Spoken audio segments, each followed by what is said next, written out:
Hello everyone, আসসালামু আলাইকুম। ছোট্ট একটা মিনি রাইস কুকার নিয়ে আসলাম। তো এই রাইস কুকারটা কিন্তু অনেক কাজের। তো যে সকল আপুদের ঘরে এরকম ছোট্ট একটা মিনি রাইস কুকার আছে তারা কিন্তু অবশ্যই জানেন যে এটা দিয়ে কি কি কাজ করা যায়। অনেক দিনের ইচ্ছে ছিল এমন একটা ছোট্ট রাইস কুকার কিনবো, তো বড়টা না কিনে ছোটটাই কিনে নিয়ে আসলাম।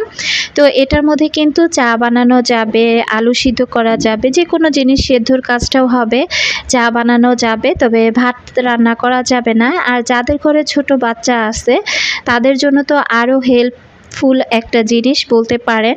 তো এটা যেহেতু কিনে নিয়ে আসছি, যখন আমি যে কোনো কাজে ব্যবহার করব তখন তো অবশ্যই ব্লগ ভিডিওতে আপনাদের সাথে শেয়ার করব।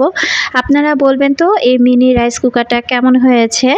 অনেক আপুরাই দাম জানতে চাইবেন। তো এটার দাম নিয়েছিল আমার কাছ থেকে 1150 টাকা। আর ছোট্ট একটা দেখেন মেলামাইনের চামচ দিয়েছে, তার সাথে মেজারমেন্ট একটা কাপ দেওয়া হয়েছে, আর এই যে একটা ছোট্ট প্লাগ দিয়ে দিয়েছে।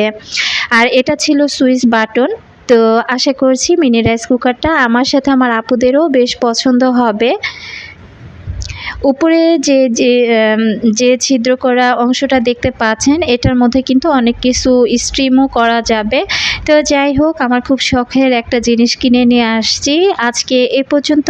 আল্লাহ হাফিজ, আসসালামু আলাইকুম।